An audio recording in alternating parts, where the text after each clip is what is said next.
All right, so I was gonna yell at you guys, get your attention, but it's Friday. I don't want to yell. You guys don't want to hear me yell. But what I am going to start with is pretty much setting the framework for the time period of the speech that I'm analyzing, which was Bill Clinton's address to the nation about the Bosnian conflict.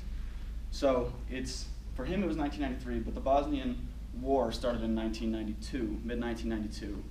The Soviet Union had just collapsed, which is great for the US. We just defeated our greatest enemy in the world, and we just became the world's hegemonic power. But for all the surrounding nations, the ones that the USSR had conquered, things are going to hell in a handbasket, especially in Yugoslavia. So the USSR had pretty much taken three groups and shoved them together, the Bosnian Muslims, the Croatians, and the Serbs, and said, here you go, here's your nation, deal with it. So when the USSR finally ended, they were all like, okay, we don't want this anymore, we're gonna go do our own thing. So the Bosnians and the Croats, they left, forming Bosnia and Croatia, but the Serbs weren't too thrilled about this. So they wanted Yugoslavia for themselves. So they attacked Bosnia and Croatia, and when fighting in the streets wasn't enough, they started their ethnic cleansing to assure that their dominance was maintained in that area. So from 1992 to 1995, about 100,000 Bosnians and Croatians were killed through ethnic cleansing, according to History.com.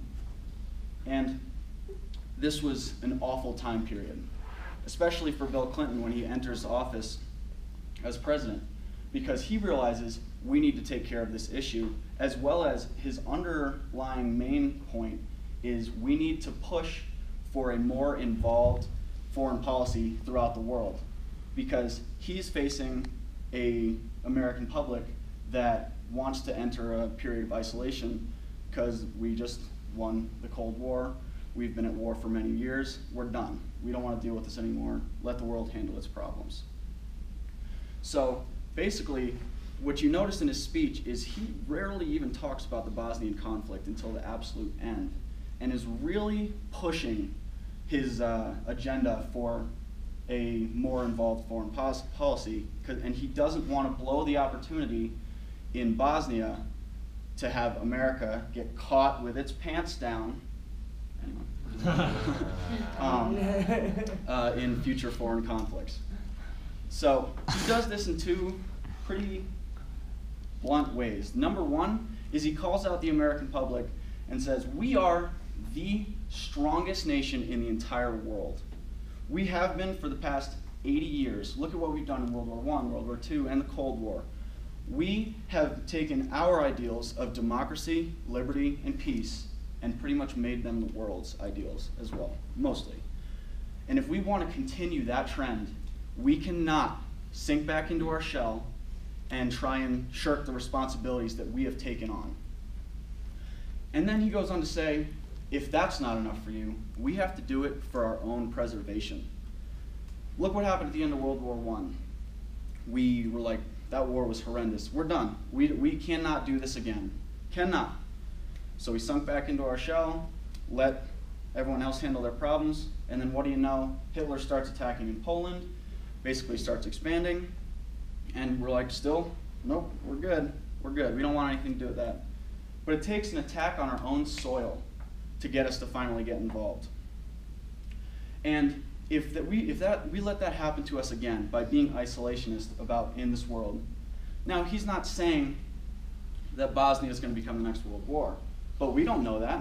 We didn't know that Hitler was going to go into Poland and start the Second World War. But is it better to be a reactive force or a proactive force? Because even if we didn't know that Hitler was going to expand and do that, we could have at least gotten in there quick and stopped it where it started.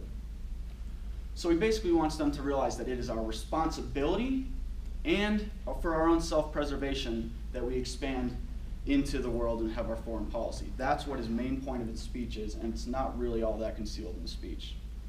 So why was this significant? So, short term, he wanted to deal with Bosnia, prove that his foreign policy was right, and overall he gained the support of the American people to go enact his plan of being a peacekeeping mission in Bosnia, make sure they all met up with their peace agreement. And then, long term, he pretty much shaped foreign policy for many years to come.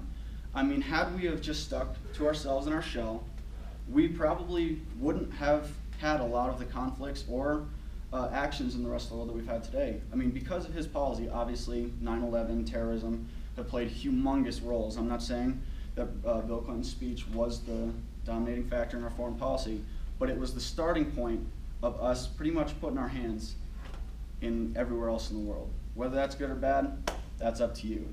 But his speech definitely played a big role in our foreign policy. Thank you.